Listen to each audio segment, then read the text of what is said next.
Mon nom est Francis Delavelay, je suis le producteur délégué du film de Anne Lévy-Morel, Mannequin Peace, l'enfant qui pleut, mais aussi l'autre film, Mannequin Peace, l'enfant qui ne voulait pas être fier, qui est la version courte de ce même film. Moi, je suis Ella et j'ai fait l'image du film de Anne. Alors, je m'appelle David, je suis assistant caméra. Donc, mon nom c'est Jean-Jacques Quinet, je suis un des ingénieurs du son du tournage, mais il y en a eu plusieurs, et je suis le monteur son et mixeur du film de Anne. Voilà. Moi, je m'appelle Marie-Hélène Douzeau, j'ai participé au montage du film de Anne Lévy-Morel. La première partie du travail, donc tout ce qui est dérochage, mise en place du projet, et j'ai laissé les finitions à Anne.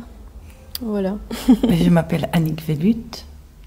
Je voulais suivre le montage d'un film comme ça et voir les différentes étapes et l'évolution, etc. Voilà, les délais étant dépassés, Marie-Hélène n'était plus disponible pour faire les deux. Anne m'a proposé d'alors de faire 6 semaines sur le montage de la version pour la télévision. Voilà, je m'appelle Anne Lévy-Morel. Je mange beaucoup de chocolat noir. Je suis née à Bruxelles. J'ai toujours respiré l'air complexe, contradictoire et humide de cette ville. Donc voilà, j'aime ce qui n'est pas trop simple. Et avec ça, je fais des films qu'on peut rassembler sous le nom d'épopées authentiques. Voilà. Et sinon, que dire encore Voilà. C'est comme ça que ça a commencé, je dirais.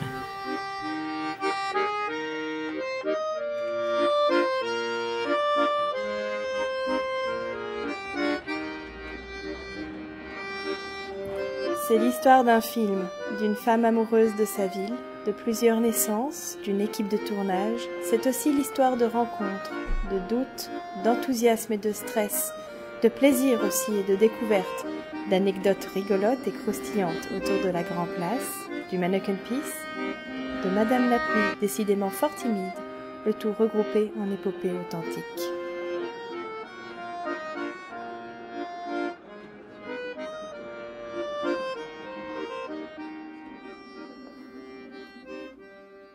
À la manière d'un plateau de tournage, j'aurais presque envie de dire « Séquence 1, scène 1, première ». Comment l'idée du film est née ?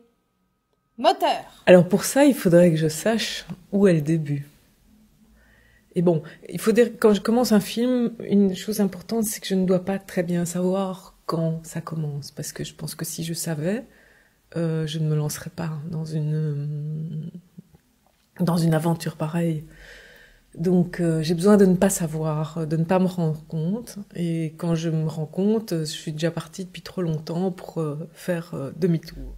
J'ai pas une vision tellement chronologique de l'histoire, mais plutôt une vision par thématique associée, ce qui rend plus compte de la complexité en général, et donc qui crée des entrelacs de sens. Je pense que mon premier projet conscient, c'est un jeu pour apprendre les histoires contradictoires de la Grand Place, et donc il y a eu tout de suite beaucoup de dimensions différentes, parce que je me rendais compte que il y avait vraiment des discours différents.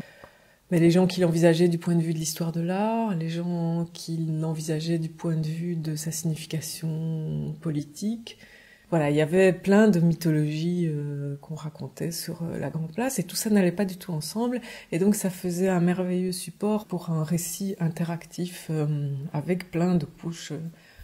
Bon, et donc j'ai commencé à lire, à rencontrer des gens, et d'une certaine façon, les films sont nés de ça aussi. Et ce qui a été complexe plus tard, c'est que je n'ai renoncé à aucune de ces couches. Et donc elles sont toutes là, mais elles ont dû trouver leur place les unes par rapport aux autres. Et ça, c'est la grande aventure de l'affaire. Ma rencontre avec Anne remonte en fait du début de sa vie professionnelle, puisqu'on lui a proposé plusieurs tâches dans notre maison de production. C'est comme ça qu'on s'est connus. Et petit à petit, Anne m'a fait part d'un projet qui tournait, disons, autour de la Grand Place de Bruxelles, un projet qui, dans un premier temps, avait comme support une espèce de DVD qui était à choix multiples, qui permettait aux gens d'avoir un accompagnement audiovisuel pour leur visite et leur curiosité par rapport à la Grand Place. Ce projet m'avait l'air très très très intéressant, mais n'était pas au départ conçu pour le cinéma. Un premier producteur alors accompagné Anne, c'est Jacques Martin, et Jacques Martin a été donc le premier à investir dans le travail de Anne, mais très vite l'idée évidemment d'un film est apparue, s'est imposée même. Outre les nombreuses lectures qu'Anne a dévorées et l'envie de créer un jeu interactif autour de Bruxelles, le troisième élément fédérateur est l'envie de faire un film avec la fameuse chorale Polyfolie. Je ne sais pas quelle forme ça prendra, mais je vais faire un film avec Polyfolie. Polyfolie a participé à plusieurs Inneke Parades, avec un déguisement qui est très particulier, puisque nous étions déguisés en parc public avec des pelouses autour de la taille, avec une chorégraphie. Et donc si l'un de nous faisait un pas du mauvais côté, on déchirait la pelouse. Ça faisait des répétitions très exigeantes, et à un moment donné, je me disais, ça va pas le faire, on n'y arrivera pas. Finalement, le jour de la Inneke Parade, non seulement on y est arrivé, mais c'est un souvenir extraordinaire, parce qu'on défilait là sur les grands boulevards avec cette pelouse, et il y avait tous ces gens massés le long du boulevard, et je voyais l'effet que notre chant leur produisait au fur et à mesure qu'on passait. Je voyais leur émotion, et puis ils lançaient dans notre pelouse, ils lançaient des fleurs, ils lançaient toutes sortes d'objets. Et c'était vraiment comme si c'était pas nous qui chantions, comme si c'était la ville elle-même qui chantait à travers nous. Tous ces débuts ont été comme des petits ruisseaux qui sont devenus une rivière. Et bon, il fallait bien que la rivière soit alimentée par tous ces petits ruisseaux pour continuer à couler, parce que parfois c'est compliqué à faire un film comme ça, et donc il y a plein de choses qui sont décourageantes, ne serait-ce que le temps que ça met à pouvoir se financer et démarrer. Il faut beaucoup de patience, quoi, et de persévérance. Séquence 2, scène 2, première, le choix de l'équipe de tournage. Clap! Dans la charte des épopées authentiques, on ne peut pas imposer à un auteur de travailler avec quelqu'un contre son gré. Alors, c'est peu dire ici, puisque c'est vraiment une famille. Donc, Anne écrit toujours de magnifiques dossiers. Alors, on lit le dossier, on se dit, je vois très bien le film qu'on va faire. Et puis, il faut quand même longtemps, et ça c'est toujours pour des films comme ça, la Grand Place ne va pas disparaître, les Bruxellois vont pas s'éteindre. Donc, il faut longtemps entre le moment où le dossier est fabriqué et le moment où on tourne la première image. Tout d'un coup, ça arrive. Crac, on tourne la semaine prochaine. Quand on annonce la première image, là, c'est tout de suite. C'est très très vite. C'est toujours particulier. J'ai fait plusieurs films avec Ella Van Den Hove comme opératrice, et il y a tellement de choses que je n'ai plus besoin de dire. C'est vraiment une collaboration très précieuse, parce que elle a tellement intégré des choses qui sont importantes pour moi que je n'en ai même plus conscience parfois. Il y a plein de choses que je ne dois même pas expliciter, qu'elle intègre dans son travail. Elle a son autonomie, et en même temps, c'est très en relation avec ce qui pour moi est important. Donc on gagne un temps, une énergie formidable. Pour être très honnête, au début du film, je voyais pas très bien où on allait. Je comprenais qu'on faisait un film sur Bruxelles, mais je ne connaissais pas encore complètement la perception de Anne sur Bruxelles, et c'est donc un peu en tournant que je l'ai perçu. Voilà. Parce que j'ai appris la différence qu'il peut y avoir entre un dossier et le film. Écoute, moi je suis toujours épaté, parce qu'effectivement le dossier est magnifiquement écrit, ça se lit comme un roman. Et puis il y a la réalité du terrain, où effectivement tu te dis qu'est-ce qu'on est en train de faire? Je suis en train d'aller ce mannequin piece de lieu en lieu, et tu te dis est-ce que ça va vraiment faire un film? Et c'est là où cette relation de confiance existe, c'est-à-dire que oui, ça va faire un film, et je fais confiance à Anne, parce qu'elle sait, au-delà de ce qu'on est en train de faire au quotidien, elle a une vision à beaucoup plus longue échéance, beaucoup plus long terme, et donc elle sait où elle va, que parfois nous, peut-être pas. Mais c'est pas grave, hein. C'est un film, et surtout les films de Anne, c'est une multitude de petites facettes prises dans parfois fraction de seconde quelque part, et Anne a ce talent de pouvoir dénicher ces petits joyaux dans tout ce qu'on fait. Alors Jean-Jacques, j'ai fait plein de films avec Jean-Jacques, enfin plein de films, c'est pas comme si j'en avais fait 50, mais je travaille avec Jean-Jacques depuis longtemps, et là aussi, il y a beaucoup de choses que je ne dois plus dire, même si en fait Jean-Jacques ne vient plus tellement sur le tournage. Il y a eu beaucoup d'autres ingénieurs du son qui sont venus sur le tournage, mais la collaboration avec Jean-Jacques reste déterminante au niveau du montage son et du mixage, hein, puisque une des spécificités de son travail à lui, et que moi j'apprécie beaucoup, c'est qu'il fait tout. C'est-à-dire, il est là au tournage, au montage, au mixage. Donc il y a une unité dans le son.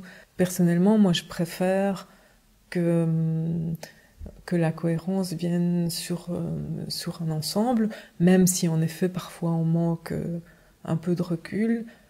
Je pense que le manque de recul est parfois un outil aussi. C'est vraiment un travail d'auteur, je pense. Le travail de Anne, c'est vraiment... c'est une dentelière, quoi. Et bon, nous, on a des petites mains, on lui donne des outils, voilà. Mais c'était vraiment un gros travail de construction.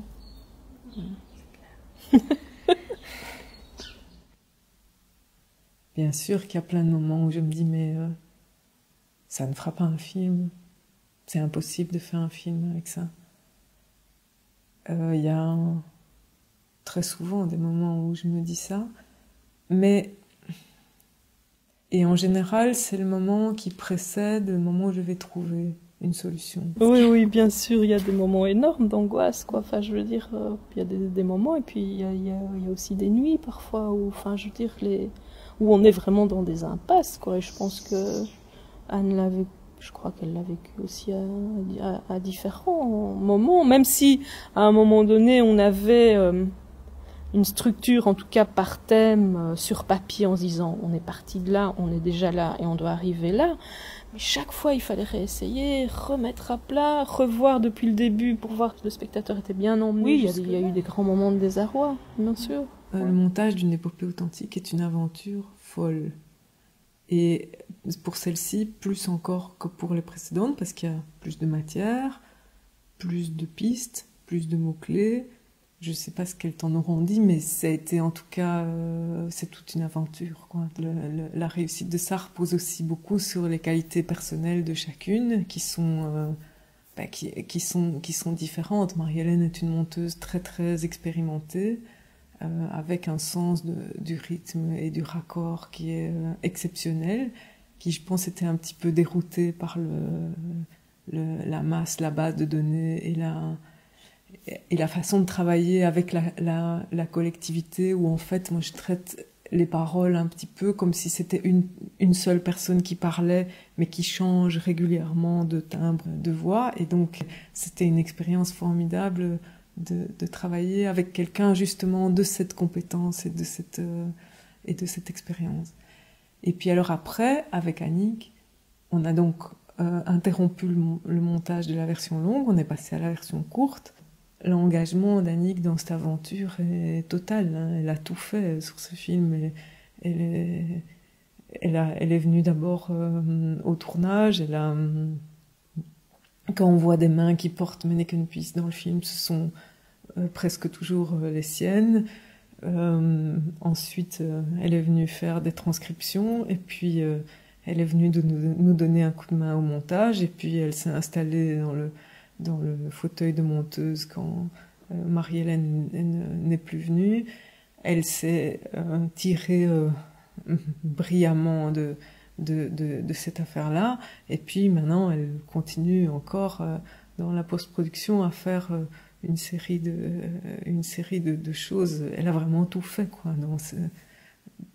Ben non, mais bon, là, j'ai adoré du début à la fin. Il y a des moments qui étaient laborieux, ça c'est sûr. Il y a des moments qui étaient super laborieux. C'est vraiment un travail de fourmi, quoi. Mais voilà, j'étais sur un nuage, quoi. Donc Enfin, c'est rare de recevoir un engagement aussi total de quelqu'un sur un projet. Et je suis émerveillée par ça. Et d'autant plus que ça ne l'empêche pas d'avoir aussi une distance critique sans laquelle il n'y a évidemment pas moyen de travailler, quoi. Au début, au tout début, quand je regardais le montage, le son était très... il y avait des plans dans le silence et des choses comme ça. Plein. J'avais pas du tout capté qu'après, on mettrait du son sur tous ces mouvements. Donc moi, je voyais ces images dans le silence. Je croyais que ça allait être comme ça. La première réaction, ça fait « Oh, ils vont bruiter, oh, ça va être lourd ». J'anticipais pas ça au moment du montage. Donc pour moi, tout était là. Je pouvais juste bien comprendre que c'était titanesque, que la matière était gigantesque à traiter, que le système d'écriture était complexe et compliqué. Ça oui, mais je ne pouvais pas être angoissée ou paniquée. Elles n'ont pas communiqué ce stress. Enfin, je voyais bien que ça fumait, mais voilà, comme tout projet est fumant et fait fumer les têtes. Et voilà, et donc j'étais tenue à ça, et ça faisait que j'étais hyper à mon affaire, et il fallait que je bossais, et puis c'est tout. Et comme Anne est une bosseuse, ben il y avait ce côté-là, c'est ça. Mais voilà, c'est très particulier, comme sont deux apports tout à fait de personnalités tout à fait différentes et qui, je pense, apportent autant l'une que l'autre, et le montage final est vraiment le résultat de la collaboration des deux. Séquence 3, scène 3, deuxième. Les épopées authentiques. Moteur. On est en tout cas dans ce qu'on appelle dans les festivals le cinéma du réel, c'est-à-dire les deux mots ont leur importance, hein. C'est documentaire au sens où on parle de choses réelles, de faits avérés, on s'intéresse à la réalité, on l'observe avec patience et sincérité. Et puis, en même temps, c'est du cinéma. Donc, il y a une construction, une narration, il y a un regard qui est posé. On va mettre en évidence certaines choses et pas d'autres. Et puis, il s'agit pas tellement d'informer. C'est-à-dire, on n'est pas là pour donner des réponses, on est là pour poser des questions. Donc, on est là pour emporter le spectateur dans un flot de sensations, d'émotions. D'abord, il y a le souffle épique. Ça vient du rapport aux forces qui nous dépassent. Donc, ça peut être les forces de la nature, le vent de Patagonie, le fait qu'on va mourir un jour, qu'on ne peut rien faire à ça. Ça peut être les grandes forces de l'histoire, hein, le fait que Bruxelles a toujours été, que pendant des siècles, ça a été une zone où les armées venaient se rencontrer et se battre. Quand on est obligé de se dépasser, que le spectateur sorte déployé. Je ne sais pas si ça marche ici, mais j'essaie de mettre ça en place. Qu'on puisse sortir avec quelque chose dans le sternum qui est élargi à la fin. Il faut des protagonistes multiples. En tout cas, quelque chose de l'ordre d'une histoire collective qui se dégage. Comment dire ? Il y a une inspiration bruegelienne, pas au sens folkloristique du terme, mais quand on voit un tableau de Bruegel, il n'y a pas de personnage principal. Le personnage principal, c'est l'ensemble. Et pourtant, quand on regarde chacun, il a été bien observé avec une hauteur qui n'est pas du tout du surplomb ou de la prétention. On se place à une hauteur où on peut regarder une collectivité, justement, où on peut relativiser la vie de l'un avec la vie de l'autre, qui va dire le contraire ou qui va dire la même chose, mais en s'exprimant d'une autre façon. Alors, en film, cette dimension d'un certain recul, on le trouve avec la perspective qui vient d'une voix de narration, qui est une voix qui se situe en dehors, qui va mettre en relief et faire que 1 plus 1 plus 1 plus 1 fait beaucoup plus que 1 plus 1 plus 1. Il y a une valeur ajoutée dans l'ensemble. Et ça, c'est nécessaire aussi. Une dimension épique, ça va avec une projection en grand. Bien sûr, on peut aussi le voir en petit sur sa télé, mais en principe, c'est fait pour être projeté en grand. Et alors, qu'est-ce que j'oublie d'important ? Dans 2 petites secondes. Donc, je souffle les pics. La dimension collective, la projection confortable, la voix off. Oui, il y a encore 2 critères. On veut qu'une épopée authentique puisse accueillir plein de niveaux de lecture. C'est le cas avec les grands modèles anciens. On peut lire l'Odyssée comme un grand récit, comme un espèce de grand western avant la lettre, avec plein de batailles et des gens qui se tapent dessus et tout ça. Et si on aime ça, c'est formidable. Mais on peut aussi le lire comme un récit symbolique, mythologique. On peut le lire comme un grand roman d'évolution psychologique. Voilà, il y a plein de perceptions différentes. Et en principe, une épopée authentique en film, c'est un film qu'on peut revoir et qui peut s'adresser à des publics différents, qui cherchent des choses différentes, et aussi à un même individu qui peut y trouver des nourritures, des niveaux de nourriture différents. Donc ici, je ne sais pas, comme personne n'a encore vu le film, ou très peu de gens, mais personne n'a encore vu le film terminé, puisqu'il ne l'est pas. Je ne sais pas comment ça va être reçu. Et il y a encore un dernier aspect qui est que c'est vrai qu'il y a des films qui peuvent avoir un caractère d'observation sincère du réel et qui peuvent comporter des séquences de fiction ou un personnage de fiction, des aspects qui sont fictionnels, mais on les admettra quand même comme épopée authentique si on peut différencier la fiction de la réalité. Pour prendre un exemple, dans Diarios de Motocicleta, on peut lui donner le label épopée authentique parce qu'il y a vraiment un aspect documenté et documentaire parfois qui n'est pas qui est indépendant du fait que ce sont des acteurs qui jouent. On peut bien faire la différence entre le fait que ce sont des acteurs qui interprètent les rôles principaux, et néanmoins qu'il y a une logique, je vais dire, de réalité historique documentée qui a été respectée. Ce qui n'est pas toujours le cas quand des films s'emparent d'événements historiques pour en faire de la fiction. Voilà. Mais ça, bon, c'est un des critères définis par la Corporation des épopées authentiques qui distribue le label. C'est pas quelque chose qui m'appartient et il se trouve que voilà, j'en fais, c'est un genre qui me tient à cœur. Voilà, il peut y en avoir d'autres et j'espère qu'il y en aura d'autres. Et je profite du micro que tu me tends pour inviter les gens à nous envoyer des projets de ce qu'ils pensent être des épopées authentiques, puisque le but de notre association, c'est de promouvoir ce genre et d'en promouvoir la réalisation par un label de qualité, aussi parce que je trouve que la fiction, c'est tellement plus chouette quand ça observe la réalité. Tiens, petite question qui me trotte dans la tête et destinée à l'équipe. Êtes-vous bruxellois ? Oui, je suis bruxelloise. Réponds par une phrase. Bruxelloise... Non, je crois pas encore. Je pense pas. Je ne sais pas si on... Est-ce qu'on est bruxellois ou est-ce qu'on devient bruxellois ? Une des raisons pour lesquelles je me suis senti immédiatement de plein pied avec le projet d'Anne est le fait que je suis très ancré dans Bruxelles. J'y suis né, j'y ai toujours vécu pendant maintenant bientôt plus de 60 ans.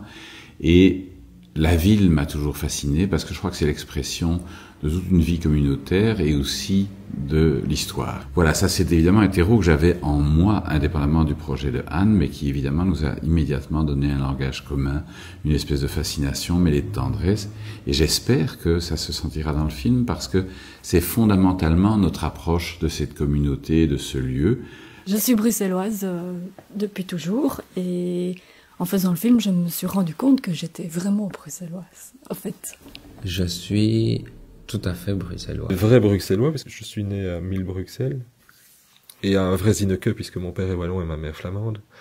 Quand on interviewe les gens et qu'ils disent des choses, je me retrouve dedans, et je me dis, tiens, bah oui, moi aussi, je suis d'accord avec ça. Et puis, on a des idées, on se sent dans le vif du sujet. Oui. Je suis bruxelloise de fait, en fait. Je Je suis pas née ici, mais c'est tout. Question de décor. Rendez-vous sur la Grand Place pour recueillir quelques impressions de l'équipe. Ah là, j'étais super contente. Parce que ça, c'est quand même aussi l'endroit que on est tous amenés à faire visiter, hein, comme la plus belle chose de la ville. Et on s'aperçoit qu'au fond, on connaît très peu de choses sur la Grand Place. Et là, je me suis dit, ça, c'est d'enfer. Je vais pouvoir raconter plein de nouvelles choses. Je vais apprendre plein de choses sur la Grand Place. Que ça allait être difficile de trouver des places pour se parquer. Non. Blague à part. Je me suis dit, oui, la Grand Place, mais qu'est-ce qu'il y a à raconter sur la Grand Place? Tu vois, on a l'impression de la connaître et connaître son histoire. Et en fait, non, en faisant ce tournage, on apprend plein de choses et plein d'anecdotes, que ce soit historique ou des personnages qui y vivent, qui l'entourent. Et ce que j'avais pas mesuré, c'est que j'allais pouvoir rentrer dans une grande quantité de maisons autour de la Grand Place, avoir plein de points de vue, monter plein de fois sur la tour. Donc ça, j'étais super contente. Et de plus en plus, en fait. Parce que chaque fois qu'on y allait, au début, on la filmait depuis le pavé, on filmait les gens, puis on regardait. Je trouve que c'est très intéressant quand on se dit, tiens, je voudrais un point de vue de telle maison, on va se mettre à la maison qu'on veut filmer et on regarde autour de nous et voir quelle est l'autre façade qui nous regarde le mieux. Et puis, on dit, oh, ce serait pas mal d'être en haut de la maison du cygne. Et boum, ça s'arrange. Tu te rappelles, quand on est monté là, c'était très, très acrobatique. Et ça, il n'y a pas grand monde qui pourra se vanter d'avoir pu voir le cheval depuis la croupe. Je dirais que toutes les bribes que je connais, c'est de l'histoire de Bruxelles. Maintenant, elles se retrouvent dans une unité un peu fictionnalisée, un peu personnalisée par le regard de Anne, et puis aussi par rapport à ce qu'on a vécu au moment de la construction du film et de la construction du récit. Je me rappelle un truc rigolo, on était en train de filmer c'était au tout début, c'était même presque du repérage. La taque d'égout qui va dans le passage. Et on faisait un petit repérage, une maquette, avec une petite caméra pour filmer ce qui pourrait arriver si on passait la caméra du tunnel vers la Grand Place. Ce qu'on a fait après avec du matériel plus lourd. Pas sûr qu'on a fait mieux. Et puis, on est arrivé, on faisait ça, et donc on était accroupis par terre, dans un trou, et les gens s'arrêtaient à côté de nous et ils disaient « Qu'est-ce que vous faites ?»« Ah, on fait un film sur Bruxelles. »« Qu'est-ce que vous faites ?»« Ah, on fait un film sur Bruxelles. » Et donc on était là, on se passait la caméra, on devait ouvrir le diaph, pas noter, il y avait David qui était en dessous, moi au-dessus, on se passait la caméra. Et pour la énième fois, j'entends « Qu'est-ce que vous faites ?» Et alors je dis « On fait un dessin animé !» Et à ce moment-là, je me retourne, enfin non, j'entends au-dessus de moi « Ça c'est quand même pas sérieux comme réponse. » Et alors... il s'est avéré que c'était l'attaché culturel de la maison communale et que c'était pas... Ce qui est plus sympa, c'est d'y retourner par après et de se dire, tiens, ici j'ai tourné et de la regarder différemment. Et voilà. Donc c'est maintenant, je sais que quand je traverse la Grand Place, j'ai toujours une pensée pour le tournage qu'on a fait. Parce qu'on ne la regarde plus de la même façon. Et c'est vrai que si je dois passer à 2 rues de là et que je dois me rendre de l'autre côté, je ferai le petit détour pour traverser la Grand Place parce que je me dis je vais regarder si le fleuriste ou le gars qui dessine ou quelqu'un que j'aurais pu croiser sur le tournage et là et voilà, et ça c'est marrant de se dire celui-là je l'ai filmé, il ne me reconnaît pas mais moi je le reconnais. Et voilà, ça c'est très marrant. Je me surprends parfois quand je vais en vélo d'un coin à l'autre, de faire un petit crochet pour passer en vélo dessus, même si c'est interdit. Tu peux marcher avec ton vélo, mais tu peux pas rouler en vélo dessus. Mais à l'aube, quel pied! Hein? C'est pas formidable? Ça c'est mon grand regret, c'est que j'avais toujours du matériel, je pouvais jamais aller en vélo sur le tournage. Parce que quand on avait des rendez-vous à l'aube, notamment pour faire les photos, quand on est très léger, c'est un grand plaisir d'arriver le matin très tôt et de voir tout ce qui s'y passait. D'ailleurs, c'est le tout début du film, du tournage. Au tout début du tournage, notre premier rendez-vous, c'était 14h30 sur la Grand Place. Et ça s'est resté un grand plaisir et on l'a même refait après, puisqu'on a voulu faire les levées de soleil sur des éléments de façade en photo. Et donc chaque fois, on se retrouvait. Ça, c'était chouette. Et voilà. Et donc oui, je me suis attachée plus à la Grand Place. On s'attache à la Grand Place et on cherche la pluie. J'aurais presque envie de dire, on demande la pluie sur le plateau. Merci. Ah, la pluie, on a cherché.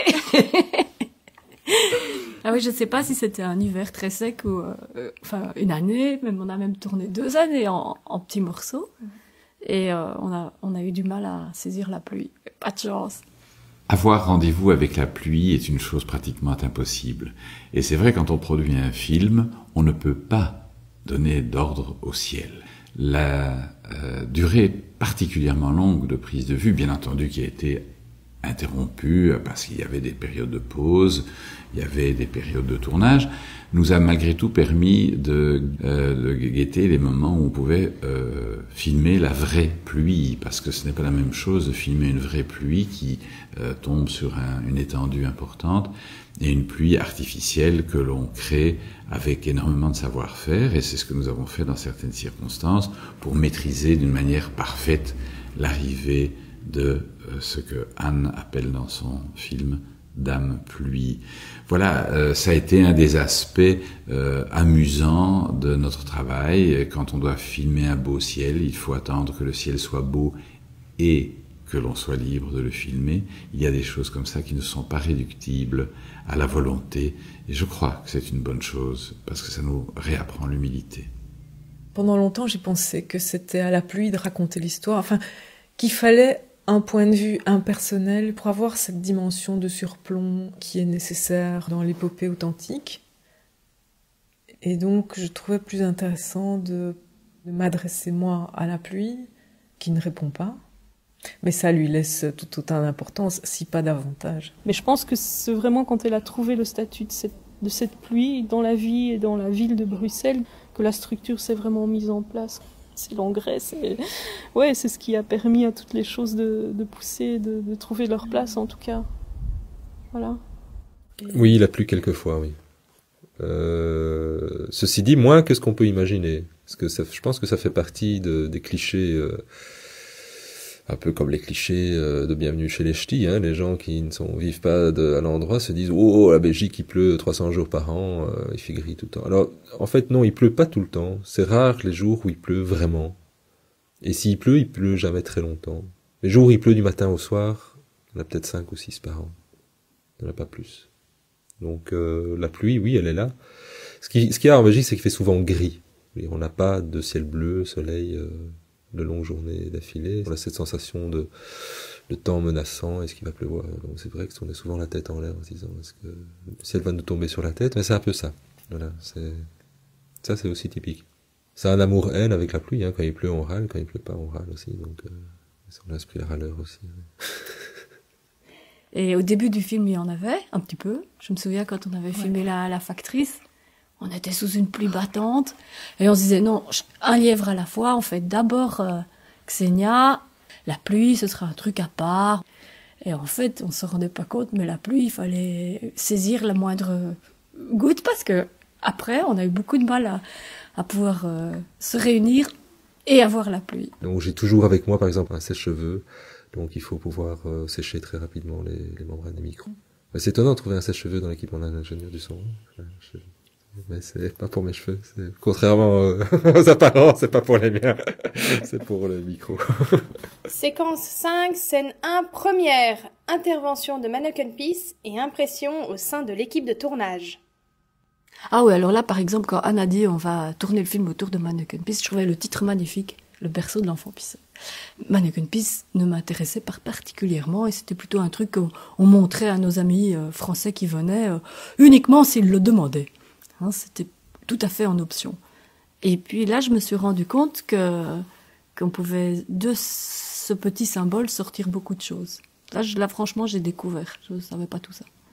Mais là, encore une fois, je n'avais pas conscience que son histoire était aussi liée à notre histoire. Mais pas à ce point politisée dans la conscience des gens, de vouloir le sauver à tout prix lors du bombardement, de vouloir le protéger, de symboles d'insubordination à l'autorité allemande. Non, effectivement, j'ai encore une fois appris des choses dans le film. Je veux dire, c'est pas juste un petit bonhomme qui fait pipi que les Japonais viennent photographier, ça a plus de sens que ça. Bon, il y a des histoires sur l'exode de la Deuxième Guerre mondiale où des gens sont partis en emportant dans leur bagage un petit Manneken Pis. Et à l'époque, ils ne savaient pas s'ils allaient un jour pouvoir revenir chez eux, et si Bruxelles n'allait pas être détruite. Bon, ça prend pas beaucoup de place, un petit Manneken Pis, mais quand même, c'est quelque chose, quand on part de chez soi pour une cause de guerre, pour une cause aussi grave que ça, comme prendre une poignée de terre et la mettre dans sa poche. Et voilà, ça m'a fait le regarder autrement. Et je pense que ça, c'est vraiment un truc qui a vraiment changé pour moi, c'est la manière d'apprécier le personnage et d'apprendre à connaître tout ce qu'il pouvait incarner et comment aussi Anne, tout en ayant un projet très, très personnel, a pu, à travers l'histoire particulière qu'elle a racontée sur lui, comment toute personne peut se greffer là-dedans, parce qu'en même temps ça véhicule tellement de choses universelles au niveau d'une identité, comment elle l'a aussi d'une certaine manière fictionnalisé, et tout ça, c'est vrai que ça m'a donné vraiment une épaisseur au personnage. C'est un beau personnage de documentaire, et c'est vraiment un personnage. C'est très difficile de le regarder comme une œuvre, et pourtant c'est une œuvre. Mais on le voit plus comme quelqu'un qui a un rapport avec la ville, qui est toujours là, il fait partie de la famille, c'est comme une espèce de vieille tante qu'on va voir que dans les grandes occasions, en traînant un peu les pieds. Et puis en fait, quand on s'en approche, on se rend compte que cette vieille tante, elle a des histoires passionnantes, elle est là depuis très longtemps, elle a vu un tas de choses intéressantes dans sa vie. En tout cas, on peut lui prêter plein de pensées, d'autant plus intéressantes qu'elle ne les dit pas. Et voilà, Manneken Pis a ce côté-là, et c'est un enfant, mais il est très vieux. Enfin, il y a quelque chose de très réussi, puisque justement, on est dérangé par l'idée que quelqu'un l'a fait, que c'est une œuvre. C'est un acteur aussi. Bon, alors de là est née aussi l'idée de le transporter dans différents lieux. Il y a eu une étape du scénario où je le faisais parler, puis après, je me trouvais que c'était une très mauvaise idée, parce qu'en fait, quand on s'intéresse au mystère d'un personnage, il faut pas qu'il parle, mais il faut que les autres parlent autour de lui. Mais je sais qu'à un moment donné, en visionnant certaines séquences où il bouge, il apparaît, il se déplace, on s'est dit, ça serait marrant qu'il reçoive un prix d'interprétation. C'était un peu étrange de promener Manneken Pis avec nous, et c'était surtout drôle de voir les gens dans la rue, parce qu'on l'a parfois filmé, je crois vraiment, posé sur des marches, sur des entrées de maison, et ça c'était assez comique de voir les réactions des gens, dire tiens, mais voilà Manneken Pis qui s'est déplacé. Et il était devenu un peu comme un membre de l'équipe, comme ça on partait tourner, alors il y avait la réalisatrice, le chef opérateur, et tous les assistants et tout ça, et ce Manneken Pis emballé dans son petit papier bulle, pour pas l'abîmer, qu'on a quand même repeint plus d'une fois parce qu'il a quand même pris des coups à gauche à droite. Et voilà, notre petit bonhomme avec nous. Manneken Pis est un petit personnage que je n'avais jamais considéré avec un intérêt particulier. Et c'est vrai que le film nous a tous donné sur ce personnage un regard nouveau, complet, complexe et fondamentalement un regard souriant et plein de gentillesse à l'égard du personnage, mais aussi de ce qu'il reflète, de ce qu'il exprime et de ce que, à travers le temps, il a capté comme, sinon message, du moins comme histoire dont on peut parler, s'amuser et s'attendrir. Oui, enfin, je suis pas fétichiste non plus, hein. Je vais pas les brûler à cierge. Manneken Pis, non, mais je comprends mieux ce paradoxe symbolique pour une capitale d'un pays, une capitale européenne. Je le comprends et je l'appuie. Je veux dire, ça fait justement de nouveau très typique de notre caractère d'être à contre-pied, en fait. C'est fait partie de notre humour absurde, de ces positions un peu à contre-pied, plutôt que de faire une obélisque de 100 mètres de haut. Non, c'est un petit bonhomme qui fait pipi. Voilà, c'est très bien. C'est très très bien. Non, peut-être. Manneken Pis, l'enfant qui pleut, est un film à l'image d'un bateau qui résonne avec le mot aventure et qui, voguant au fil des flots, se nourrit de rencontres, de découvertes et de grandes joies. N'est-ce pas? Voilà, donc Bruxelles, c'était encore une grande inconnue et en fait, voilà, c'est ce qui m'a surtout plu dans ce travail-là avec Anne, c'était de découvrir sans doute voilà, des faces cachées de cette ville, quoi. Mais quand on filme les interviews, on apprend toujours des choses sur tous les sujets. Dans le métier qu'on fait, on apprend sur soi et on apprend toujours, quoi. Donc... Oui, ça c'est difficile comme question, parce que moi c'est un tournage, je n'analyse pas comme ça, moi c'est très, très global. En plus il a été effectivement réparti sur une très longue période. Ce qui est riche dans un tournage documentaire, c'est la rencontre avec les gens. Donc on rencontre des gens que je n'aurais pas rencontrés comme ça dans la vie courante, et surtout pour leur poser des questions pareilles sur Mannequin Peace, c'est-à-dire rencontrer un commissaire de police pour lui demander si c'est permis de faire pipi dans la rue. Et que fait donc la police, puisqu'il y a quelqu'un qui fait pipi en permanence, là, c'est quand même assez décalé, assez cocasse. Et surtout quand on voit que ce commissaire joue le jeu à fond et est très comique en fait. Donc c'est des histoires de rencontres en fait, des rencontres. Tout a été une grande aventure pour moi, parce que bon, le jour où ils ont proposé, où Anne a proposé le montage de la version télé, je suis tombée de haut, quoi. Et donc j'étais ravie, et en même temps c'était, voilà, j'étais, je sais pas comment dire, c'était, oui, d'emblée, c'était une immense aventure. Je dois dire que, au-delà de ce que je pouvais espérer et même imaginer malgré une certaine expérience, j'ai l'impression que l'équipe qui a été choisie par Anne, bien entendu en parfaite entente avec moi, cette équipe a été extraordinairement investie de cette particulière aventure, sans du tout empiéter sur le travail et sur les décisions qu'Anne devait prendre en termes de création artistique.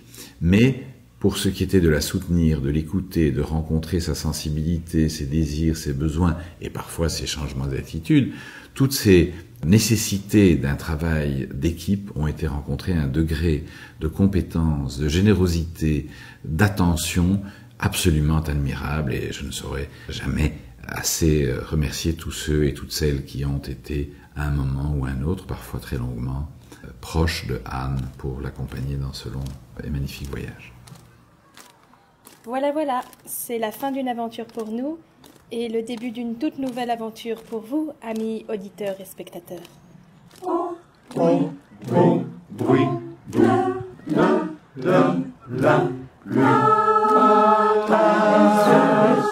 Sous les toits,